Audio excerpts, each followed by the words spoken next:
Di tempat kerja, kita ketemu berbagai macam orang kan. Ada tuh yang setiap pagi selalu ceria, kayak baru menang undian. Ada juga yang sibuk banget ngatur semua hal, seolah-olah dialah manajer dari segala manajer. Terus, ada yang super teliti, mejanya penuh catatan warna-warni. Dan tentu saja, ada yang kalem banget, jarang ngomong, tapi sekali ngomong, bijak banget. Nah, ini semua bukan kebetulan. Dunia kerja itu seperti laboratorium raksasa dari 4 kepribadian utama, sanguinis, koleris, melankolis, dan flegmatis. Seperti kata Florence Littauer, seorang pakar kepribadian, keberhasilan sebuah tim tidak ditentukan oleh keseragaman, tapi oleh kemampuan untuk saling memahami perbedaan. Jadi, yuk kita kupas satu persatu, bagaimana sih setiap tipe ini bekerja, memimpin, dan berkolaborasi dalam sebuah tim. Mari kita mulai dari si paling heboh, sanguinis, di tempat kerja, sang penyemangat tim. Mereka ini adalah mood booster alami di kantor. Datang pagi dengan senyum lebar, punya cerita lucu di pantry, dan bikin suasana rapat yang tegang jadi cair. Kemampuan mereka membangun relasi itu luar biasa. Kalau ada presentasi atau networking, serahkan saja pada sanguinis, pasti audiens langsung terpikat. Mereka bisa memotivasi rekan kerja hanya dengan energi positifnya. Tapi, ada tapinya. Kadang mereka suka lupa waktu, keasyikan ngobrol sampai deadline terlewat. Fokus pada detail juga bukan keahlian utama mereka. Saking mudahnya bosan, konsistensi jadi tantangan terbesar. Nah, tips buat para sanguinis. Coba deh catat target harian di sticky note. Jangan tunggu inspirasi datang baru kerja, tapi mulai saja dulu, nanti semangatnya pasti menyusul. Seperti kata Florence Littauer, sanguinis membuat kantor jadi hidup, tapi mereka butuh struktur agar pekerjaan tetap berjalan. Selanjutnya, kita beralih ke si pemimpin alamiah, yaitu koleris. Kalau kamu cari orang yang fokus pada hasil, dialah orangnya. Mereka tidak suka basa-basi, langsung tidak point.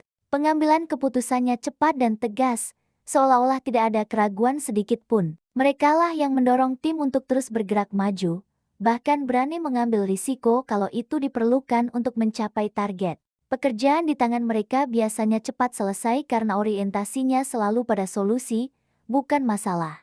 Namun, di balik ketegasannya, terkadang mereka bisa terlihat terlalu keras atau menuntut. Karena terbiasa memimpin, mereka kadang sulit mendengarkan pendapat orang lain, apalagi dari timnya. Inilah yang membuat mereka bisa dianggap otoriter. Tips untuk para koleris, coba deh latih diri untuk mendengar sebelum memberi perintah. Ambil jeda sejenak, karena kadang ide terbaik justru datang dari bawah, bukan selalu dari atas. Ingat kata Florence Littauer, seorang koleris butuh orang lain untuk melunakkan ketegasannya, bukan untuk menyainginya. Sekarang, mari kita kenali si perfeksionis profesional, yaitu melankolis. Mereka adalah penjaga kualitas di dalam tim. Kalau ada proyek yang butuh ketelitian tingkat tinggi, melankolis adalah jagonya. Mereka perencana ulung, semua langkah sudah dipikirkan matang-matang.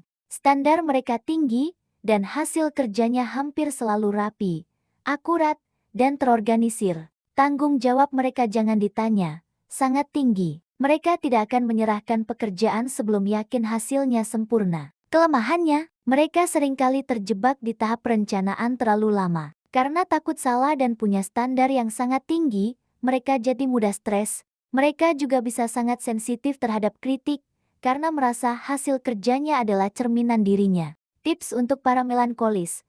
Ingat, selesai itu lebih baik daripada sempurna, tapi tidak pernah terjadi. Kesempurnaan itu tujuan, bukan penghalang produktivitas.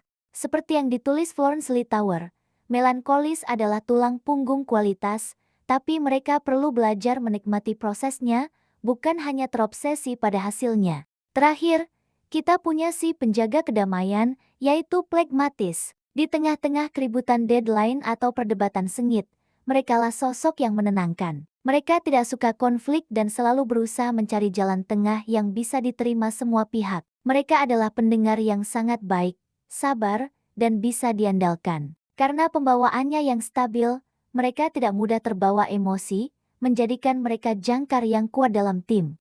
Tapi, karena terlalu cinta damai, kadang mereka jadi kurang inisiatif. Mereka cenderung menunggu perintah daripada memulai sesuatu yang baru. Perubahan juga bisa jadi hal yang menakutkan bagi mereka, karena itu mengganggu zona nyaman yang sudah mereka bangun. Tips untuk para plekmatis, coba deh belajar berkata ya pada tantangan-tantangan kecil. Keluar sedikit dari zona nyamanmu, karena kepemimpinan yang lembut dan tenang seringkali justru yang paling efektif dan didengar. Florence Littauer pernah bilang, plekmatis bukanlah sekadar pengikut, mereka adalah pemimpin yang tenang jika diberi kesempatan. Lalu, bagaimana bentuk tim yang ideal? Bayangkan sebuah orkestra. Florence Littauer menggambarkannya dengan sangat indah. Sanguinis adalah yang memainkan melodi yang ceria dan penuh semangat.